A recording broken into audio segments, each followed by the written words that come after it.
banyak orang, walaupun ini kan Kristen semua nih, kan yang urusan orang Kristen, Baradae, Brigjen J, siapa itu semua orang Kristen semua.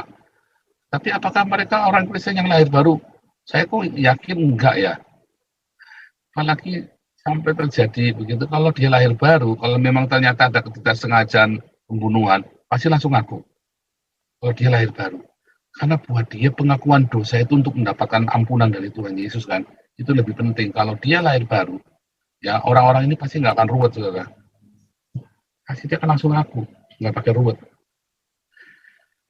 Nah, keputusan untuk pembunuhan itu terjadi dari awal, saudara. Dosa itu nggak langsung ujung-ujung bunuhin orang, enggak. Itu dari yang kecil-kecil. Ketidaksetiaan yang kecil-kecil.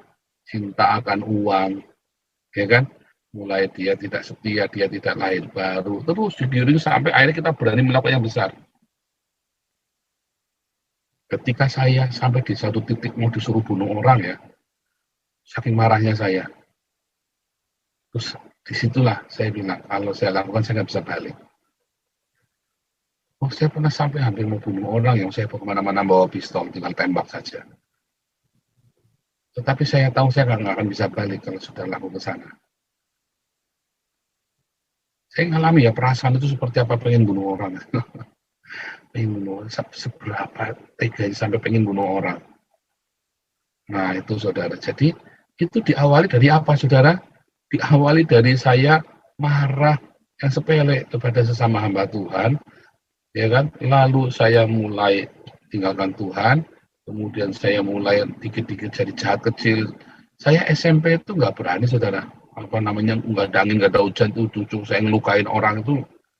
Aduh, makanya orang-orang pada heran ngeliat saya waktu itu ya. Kamu pun nakalnya terlambat, Topo. Ya, sampai orang-orang pada bilang kamu tuh nakalnya terlambat. Kamu sih nakalnya waktu kecil, kamu nakalnya baru sekarang. Nah, sekarang sumpah serapah. Berapa banyak orang sumpah serapah ke saya? Nggak ada yang bisa mempan, nggak ada yang mempan. Karena saya lupa ya, saya ayatnya itu ya. Saya di sumpah serapah itu nggak akan mempan kalau nggak ada sebab musababnya. Kutuk itu nggak akan mempan kalau nggak ada sebab musababnya. Nah, misalnya orang ini ngutukin siapa? Nah, belum tentu dia melakukan loh. Misalnya ya orang ini si Sambo nih yang melakukan bunuh, dikutukin. Belum tentu si Sambo yang melakukan loh. Kita nggak tahu apa yang terjadi di dalam sana.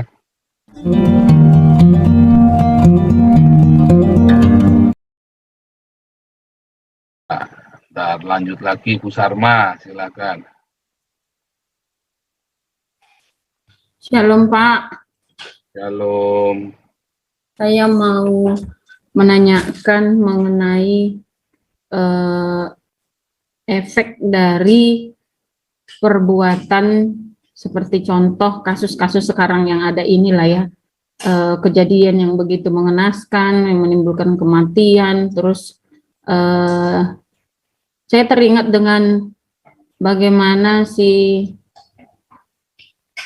Habel ya, yang kematian si Habel yang dilakukan oleh kakaknya. Kemudian Tuhan mencari si Kain, menuntut apa yang kau lakukan terhadap adikmu gitu, sehingga darahnya sampai mengadu kepada aku gitu. Terus melihat kejadian ini sehingga banyak hal yang membuat saya bertanya-tanya ya. Kejadiannya pada awalnya adalah tertutup sehingga bisa tersingkap gitu ya. Apakah juga darah itu seperti yang kita pelajari ada nyawa di dalamnya gitu, menuntut kepada Tuhan keadilan gitu. Kemudian itu dari yang meninggal ya. Terus dari yang melakukan kejahatan ini Pak, saya mengingat dengan firman Tuhan yang berkata bahwasanya bahkan sampai keturunan perlakuan bapak-bapak itu akan ditimpakan kepada anak-anaknya sampai ke keturunan yang ketujuh gitu, keturunan sampai ke anak-anaknya gitu. Dampaknya terhadap keturunannya gitu, bagi mereka yang melakukan ini gitu, dampaknya sampai ke keturunannya gitu. Terus putusnya itu nanti seperti apa kira-kira gitu, sehingga tidak sampai apa namanya itu ya hal itu tidak akan terjadi sampai ke keturunannya yang berikutnya. Itu aja Pak, terima kasih. Saya mohon penjabarannya sehingga pertanyaan unek-unek yang ada di pikiran saya itu melihat setiap perkara ini, kenapa sih orang ini nggak sampai berpikir panjang gitu? Apakah dia hanya memikirkan dirinya sendiri sampai dia tidak mengingat anak-anaknya, keturunannya gitu? Bahwasanya apa yang dilakukan oleh orang tuanya bisa saja turun kepada anak-anaknya. Berarti dia tidak mencintai keluarganya gitu. Saya berpikir seperti itu, dia tidak mengasihi anak-anaknya gitu.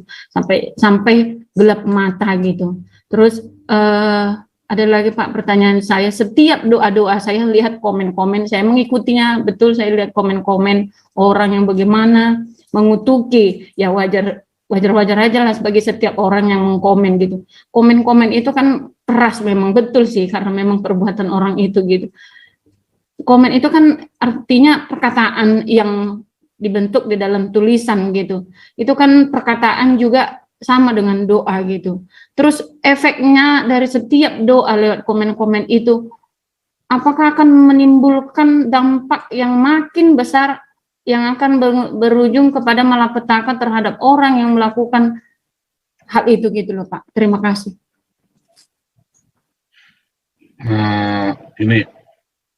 Ini pertanyaan sulit ya, karena ini kan alam yang lain, dunia yang berbeda, ya kan. Kalau saya ngomong kan nanti jadi ini kan kayak si Tony Daud nanti kan, klinik-klinik. Tetapi alam semesta itu sangat adil, ya. Alam semesta itu sangat adil. Semua perbuatan kita, keputusan kita, sampai saya mau pakai baju rok merah, itu mengaruhi sampai nanti loh. Apapun keputusan Anda hari ini, itu mempengaruhi keturunanmu. Sama seperti Abraham. Gara-gara Abraham memutuskan untuk percaya kepada Yehova Elohim, ya kan? Dia memutuskan untuk percaya. Bahkan ketika ditantang untuk menyerahkan Ishak anaknya yang tunggal itu, karena Ismailnya kan sudah dianggap mati kan, sama Abraham dikasihin loh. Kasihkan. Keputusan itu yang membuat Abraham menjadi orang pilihan kan, dan keturunannya kan jadi diberkati. Sekalipun sudah tercerai-berai pun tetap dikumpulkan dan tetap menikmati janji Abraham. Keturunan-keturunan Abraham yang tercerai-berai, kalau mereka bertobat di tempat pembuangan pun, lihat ya, orang-orang Yahudi ini yang mengasihi Tuhan, sekalipun di tempat pembuangan, mereka hidupnya sejahtera loh. Makanya ada ayatnya di dalam Yeremia, ya, upayakan kesejahteraan kota di mana kamu tinggal, karena kesejahteranya adalah kesejahteraanmu. Termasuk bahkan pergi ke Medina. Medina itu kaya gara-gara orang Yahudi, sampai si Muhammad itu mengkhianati orang-orang Yahudi ini kan. Coba lihat, orang Yahudi yang pergi ke Eropa, mereka kaya raya loh. Mereka diberkati. Dimanapun mereka dibuang, mereka hanya tidak bisa pulang ke Yerusalem. Itulah kesedihan mereka. Kalau mereka berani pulang ke Yerusalem, pasti banyak yang mati. Kayak tanah itu menjadi terkutuk kan, karena kesalahan dari nenek moyang mereka lagi kan, yang lain kan. Tetapi setiap kali mereka keluar dari Yerusalem, mereka meninggalkan Yerusalem dan mereka takut pada Tuhan, maka mereka diberkati loh. Orang-orang Yahudi kaya-kaya loh. Kalau ada yang miskin, ya asal mereka Yahudi, mereka akan dibantu oleh yang kaya. Selalu begitu mereka. Nggak ada orang Yahudi kere, itu nggak ada. Nah, itu yang pertama ya. Jadi itulah sebabnya keputusan kita itu apapun keputusannya. Dan masalahnya, apakah orang ujuk-ujuk langsung membunuh? Enggak loh. Orang itu nggak ujuk-ujuk langsung membunuh. Karena Yesus sudah ngajarin kita dari kebencian dari awal. Mengapa orang bisa dihinggapi kebencian? Karena dia nggak punya kasih. Kenapa dia nggak punya kasih? Karena dia nggak punya Yesus. Kalaupun punya Yesus, dia nggak rajin berdiakonia. Kalau orang punya Yesus, pasti dia rajin berdiakonia. Makanya orang-orang yang tidak suka berdiakonia, saya yakin nggak punya Yesus dalam hidupnya. Ya kan? Itu kan berhubungan satu sama lain, kan sepele kan? Banyak orang, walaupun kan Kristen semua nih, kan yang urusan orang Kristen, Baradae, Brigjen J, apa itu semua orang Kristen semua. Tapi apakah mereka orang Kristen yang lahir baru? Saya kok yakin enggak ya. Apalagi sampai terjadi begitu, kalau dia lahir baru, kalau memang ternyata ada ketidaksengajaan pembunuhan, pasti langsung ngaku kalau dia lahir baru. Karena buat dia pengakuan dosa itu untuk mendapatkan ampunan dari Tuhan Yesus kan, itu lebih penting. Kalau dia lahir baru, ya orang-orang ini pasti nggak akan ruwet, saudara. Pasti dia akan langsung ngaku, nggak pakai ruwet. Nah, keputusan untuk pembunuhan itu terjadi dari awal, saudara. Dosa itu nggak langsung ujuk-ujuk bunuhin orang, enggak. Itu dari yang kecil-kecil, ketidaksetiaan yang kecil-kecil, cinta akan uang, ya kan? Mulai dia tidak setia, dia tidak lahir baru, terus digiring sampai akhirnya kita berani melakukan yang besar.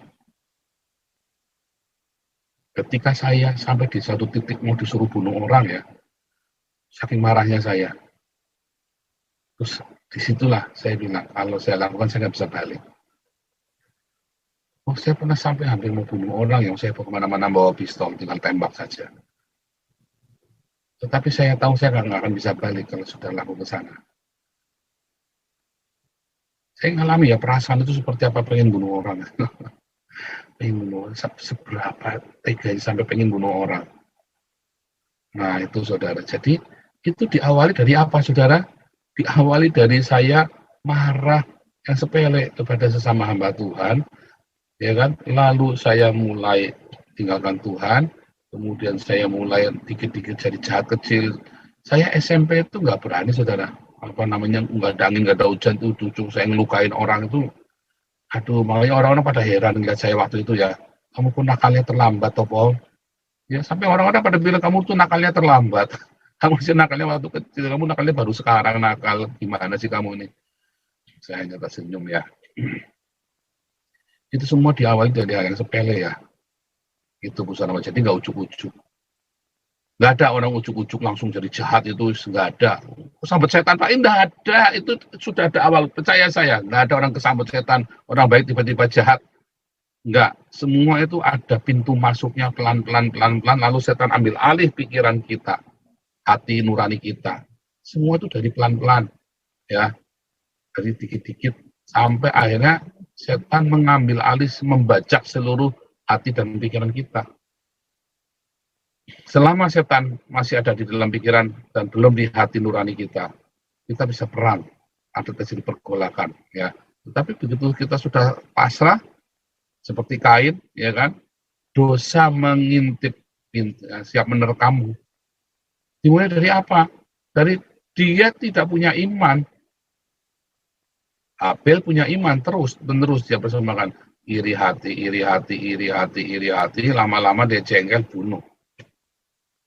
Dosa mengintip kan sudah ada sebelumnya, sudah ada asal usulnya. Nah, apakah darah itu menuntut? Ya pokoknya hukum alam semesta ini adil sekali. Makanya nggak bisa. Kemarin ada pertanyaan juga orang Islam. Kalau memang itu Yesus Maha Kuasa, kenapa nggak langsung diampuni saja, nggak usah berkorban? Nah, itu kan maunya orang Islam. Makanya saya upload ulang itu perdebatan saya dengan Ustaz Masihud. Maunya orang Islam kan langsung ampuni semuanya, kan bodoh kan? Konyol sekali kan, ampuni semua. Bukan masalah dia ampuni semuanya. Lalu orang yang bersalah ini bagaimana? Nuntut kan? Yang satu bunuh, yang satu apa? Yang paling dirugikan ini kan nuntut. Saya minta balasannya apa? Nah, makanya kemudian orang yang diampuni dosanya ditimpakan kepada Yesus. Karena orang yang dirugikan ini pun juga punya dosa yang ditimpakan kepada Yesus. Kita semua orang berdosa. Nah, ini saya ya, Ibu Sarma nih mengingatkan saya nih tentang darah ya, hutang darah itu kan. Nah, tujukan nih. Ini kemarin ada pertanyaan juga nih ya, ada saya lihat perdebatan tapi nggak ditunjukkan siapa yang ngomong masalahnya. Saya sampai bilang, aduh ya tadi orang goblok ketemu orang goblok membahas yang goblok. Ya.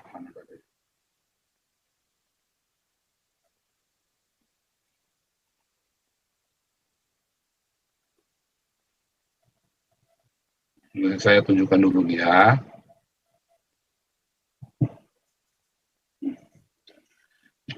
Ini tentang mengapa Yesus harus mati disalib, harus dikorbankan. Simpel aja ya, ini simpel, penebusan dosa. Lihat ya. Ini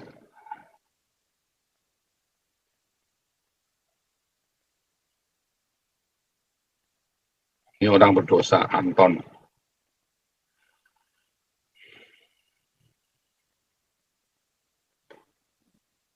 Ini orang berdosa, ini orang lagi ya.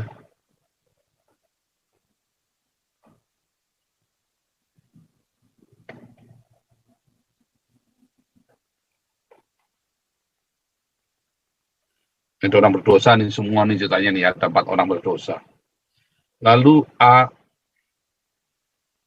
dia bunuh C, bunuh ya. A membunuh C. A membunuh C, lalu keluarganya C, dia kan menuntut pembalasan kan. Itu kan dari dulu menuntut pembalasan. Menurut pembalasan, karena A ini orang hebat sekali, maka akhirnya malah ini dibunuh semua sekalian sama si A. Ya kan? Itu kan terjadi di zaman dulu kan. A membunuh C, lalu keluarganya minta, makanya ada kata mata ganti mata, gigi ganti gigi itu loh. Makanya keluarga C minta pembunuhan, tapi A ini hebat sekali, bunuh sekalian, keluarga C itu dibunuh semua, habis ini. Lalu A minta ampun sama Allah, diampuni. Lalu keadilannya di mana? Diampuni kan? Kata itu kan tinggal diampuni saja. Diampuni dong. Ya kalau gitu makanya itulah sebabnya orang di Islam itu, hukum dalam Islam itu yang menjadi alim ulama, yang menjadi penguasa yang beruntung. Karena basmi aja semuanya. Allah ngampuni kok. Supaya dia jangan dihukum, jangan dibalas kan sama rakyatnya dia kan. Sama yang lebih lemah kan, hancur saja. Kan Allah mengampuni. Yang penting dia jangan goblok sehingga dia dibunuh kan, ada orang minta keadilan untuk membunuh dia kan. Yang penting kan penguasa-penguasa kan begitu, penguasa-penguasa di tanah Arab kan begitu. Lalu siapa yang minta keadilan bagi A? Enggak ada. Darahnya berteriak, pasti Allah Maha Adil akan menghukum dia. Nyatanya dia nggak mati-mati umurnya sampai 80 tahun ya. Sampai 80 tahun nggak mati-mati. Banyak kan itu kan, oh, banyak. Jangan bilang enggak. Itu cerita nyata, cerita fakta itu ada. Ya kan? Sementara ini keluarganya C-nya sudah dibunuh, keluarganya dibunuh sekalian karena membalas kan, dibunuh sekalian. Nah, C-nya kan si A-nya oke, mau saya mau bertahan hidup, nggak mau saya dibunuh. Lalu si D ini melihat, kok nggak adil ya? Kan begitu protes kan? Nggak adil. Nggak adil. Karena si D tidak berani, ya dia cuma nanya, kok nggak adil? Di mana keadilan Tuhan? Dia cuma bisa ngutukin, Allah pasti akan ngutukin kamu, Allah pasti akan ngutukin kamu, membunuh kamu. Ya kan? Si D ini ngutukin itu, si D ini punya dosa nggak? Punya, dia nggak tahu, mungkin kita nggak tahu, mungkin dia maling, mungkin dia gigolo, mungkin dia apa, semua punya dosa. Lalu si B, ya kan, dia juga melihat, ya kan, wah, kalau gitu si A bunuh keluarganya C, ternyata si A-nya tambah makmur. Si D membunuh, cuman bisa ngomong ngoceh, tapi Allah-nya nggak ngutukin, ya kan? Nggak mati-mati si A-nya. Maunya si D kan si A dan keluarganya juga dibunuh kan? Kadang-kadang memang terjadi pembalasan demikian, tetapi coba Anda lihat raja-raja itu yang bunuh ya, dia sudah membunuh ribuan orang, lalu dia sendiri mati, adil nggak? A ini sudah bunuh bukan cuma si C saja, tapi ada puluhan dan ratusan orang kayak C dan keluarganya. Contoh Hitler itulah, ya. Contoh Hitler, dia sudah perintahkan bunuh orang. Lalu dia akhirnya matinya bunuh diri. Adil nggak Tuhan? Enggak loh, tetap nggak adil itu namanya. Satu Hitler buat menggantikan 1000 nyawa itu nggak adil, saudara. Bahkan satu Hitler buat menggantikan nyawanya satu C saja, satu nyawa saja nggak adil. Lah kita nggak ngerti si C ini bakal jadi apa, ya kan? Orang bunuh saja itu sudah nggak adil, tapi kan pemikiran otaknya si D ini, mata ganti mata, gigi ganti gigi. Simpel sekali, adil. Tapi kan sekalipun adil begitu, saya nggak mau saya dibunuh orang dengan konyol begitu ya. Walaupun bisa mata gigi ganti gigi, kalau saya masih di zaman itu, saya nggak mau. Tetap kalau adil, tapi saya tetap nggak mau. Tapi adil, bahkan adil, yang penting adil. Ini nggak mau, siapa yang mau mati, saudara? Siapa yang kepengen mati? Nggak ada, saudara. Itu tetap nggak adil. Mata ganti mata, gigi tetap tidak adil, saudara. Cuman Tuhan memberi hukuman, ya. Jangan dibunuh semuanya. Itu yang salah saja yang dihukum. Tetapi itu tetap tidak cukup. Kemudian si B melihat, saudara. Lalu si B mengcopy apa yang dilakukan A lagi kan. Lolos kok, bisa kok lolos. Banyak kok yang lolos. Lalu di manakah keadilan? Akhirnya kita tahu sekarang bahwa dunia tidak adil. Tidak ada keadilan di dunia. Tetapi sebenarnya ada nggak keadilan itu? Ada. Ya. Ada, saudara. Alam semesta ini nggak bisa berdusta, nggak bisa bohong. Coba Kain membunuh Habil. Apakah Kain dibunuh? Enggak, saudara. Kain itu mati tua. Nggak boleh orang bunuh Kain malah. Apakah itu adil? Enggak. Bagi kita nggak adil. Ya kan, darah adikmu ini berteriak-teriak. Kainnya dibunuh nggak? Enggak loh, nggak dibunuh loh. Nggak mati, sadar nggak itu Anda kalau Kain nggak dibunuh gara-gara bunuh Habil? Harusnya kan dibunuh kan? Kalau maunya kita kan mata ganti mata, gigi ganti gigi, Kain juga mati dong. Tapi kan nggak mati, nggak dibunuh Kain. Lolos kan dari hukuman kan? Nah, apakah disitulah makanya ada korban penghapus dosa. Dulu namanya anak domba disembelih. Semua dosa orang-orang ini yang berbuat dosa ini, ya, pakai korban domba disembelih, dinolkan. Tetapi sebenarnya ini kan hanya simbol. Apakah benar-benar dihapus? Enggak. Nyatanya bahkan Daud saja, bahkan Yakub saja, para nabi saja di perjanjian lama tetap masuk ke dunia orang mati. Tetap masuk ke dunia orang mati karena memang tidak bisa adil. Alam semesta itu adil, dia ngejar. Lalu siapa? Keturunannya A yang akan menanggung. Ya kan? Makanya Tuhan bilang keturunanmu yang akan nanggung hutang darah itu. Keturunan yang nanggung. Lalu apakah si A ini adil? A ini nggak urusan, anak saya yang mana aja, saya punya istri 100, anak saya yang mana saya juga nggak tahu. Tapi keturunan A ini akan menanggung hutang darah dari keluarga ini. Alam semesta itu nggak bisa ada hukum semesta. Jangan bilang percaya Tuhan, nggak percaya Tuhan, bahwa itu hukum semesta alam memang begitu.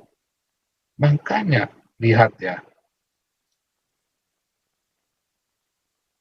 kenapa Indonesia kere terus? Kenapa Eropa yang sudah menjajah katanya bangsa penjajah nggak kere? Apakah Allah nggak adil? Nah, Anda kepikir nggak? Mengapa Indonesia menjadi korban dijajah 350 tahun? Ya, malah kere. Katanya terzolimi, Allah membela. Enggak kan, katanya Allah membela kan? Kenapa Tuhan justru membela Eropa? Yang bangsa penjajah, katanya penjajah. Malah makmur loh. Malah orang-orang Islamnya pada pergi ke Eropa. Katanya Allah membela orang-orang Islam. Enggak kan? Coba, keadilan itu jangan berpikir seperti cara berpikir kita. Keadilan itu ya ada di dalam alam semesta ini. Yang tidak mungkin dibohongin. Orang-orang Eropa ini sudah minta maaf, saudara. Kenapa orang Jepang yang jahatnya minta ampun bisa makmur hidupnya? Orang Jepang ini sudah minta maaf. Ya kan? Pertanyaannya, orang-orang di Indonesia ini apa pernah minta maaf kepada orang-orang di dalam yang ditindas sama mereka sendiri? Nggak pernah. Apakah Sultan pernah minta maaf kepada Indonesia karena nenek moyangnya jual bangsa Indonesia? Nggak pernah. Itu. Ini loh, anak domba rekonsiliasi ini loh. Nggak pernah. Karena pengampunan itu loh, kata pengampunan, minta ampunan itu nggak pernah diucapkan. Anak domba rekonsiliasi. Makanya di dalam Imamat 16 itu nanti ada namanya Azazel. Azazel, ada 2 kambing, yang satu dibuang undi, yang satu dipersembahkan untuk Yehova, yang satu dilepaskan ke padang gurun. Itu simbol antara Yesus Barabas dengan Yesus Kristus. Yesus Barabas dilepas, ya itu kan sama-sama dipersembahkan untuk Yehova, karena Yesus Barabas itu bukan perampok, bukan pemerkosa loh, dia itu pasukan jihadnya orang Yahudi loh. Yesus Barabas itu bukan orang jahat menurut orang Yahudi. Menurut orang Yahudi, Yesus Barabas itu orang baik loh. Ya, Yesus Barabas tidak pernah merugikan orang Yahudi. Yesus Barabas itu merampok orang Roma, bunuhin orang Roma. Nah, Yesus Kristus yang disalib sebagai kambing, sebagai yang disalib, Yesus Barabas yang dilepas, dipersembahkan kepada Azazel. Yesus inilah yang kemudian juga sebagai simbol anak domba yang menjadi tumpuan semua kesalahan manusia seluruh dunia ini langsung dipersalahkan. Mengapa? Ya, karena harus ada yang nanggung dosanya. Kalau dilepas begitu saja, lalu adilnya di mana? Ya kan nanti di neraka. Ya itu tadi. Kalau jadi di neraka, ngomong ceritanya di neraka, tiba-tiba si A ini bertobat, masuk neraka enggak? Ya Allah, la ilaha illallah, Muhammad lalala, bersyahadat begitu. Apakah tuh si A itu diampuni dosanya, padahal dia sudah bunuh semua orang? Kan maunya orang Islam gitu, langsung diampuni begitu. Enggak kan? Apa harus diampuni? Pasti. Ya udah kalau gitu kita jadi orang kaya saja, kita bunuh semua orang, ya kan, jadi orang yang berkuasa. Itu sebenarnya yang masuk surga Islam itu penguasa-penguasa. Orang-orang miskin malah nggak masuk surga. Ya kan? Yang kaya-kaya kan dia bisa beli kan? Hukuman itu dia bisa beli. Begitu orang mati lalala dulu kan? Anggap nggak itu bahwa Allahnya orang Islam itu benar-benar nggak adil. Gitu ya. Nah, lalu dibebankan kepada, kalau di dalam Kekristenan, di dalam Yahudi, dibebankan di situ kepada anak domba ini. Karena Yesuslah yang menciptakan dunia ini. Dialah yang menggantikan kita. Ya kan? Menggantikan semua kesalahan aku yang tanggung. Tanggung supaya mereka jangan binasa kalau percaya kepada Yesus. Makanya para nabi yang menanti-nantikan Yesus kan dipindah dari alam dunia orang mati, dipindah ke Firdaus. Kalau yang nggak dipindah ke Firdaus, berarti dia siap-siap masuk neraka karena dia tidak mau percaya kepada nubuatan itu, pada Torah. Itu, makanya dia nggak mau percaya. Karena semua butuh pengampunan. Kita semua butuh pengampunan. Nah, itu yang nggak ada di dalam Islam. Konsep itu nggak ada. Maunya Allah langsung sling, hapus semua dosanya. Nah, Muhammad ya aja sekarang nggak masuk surga.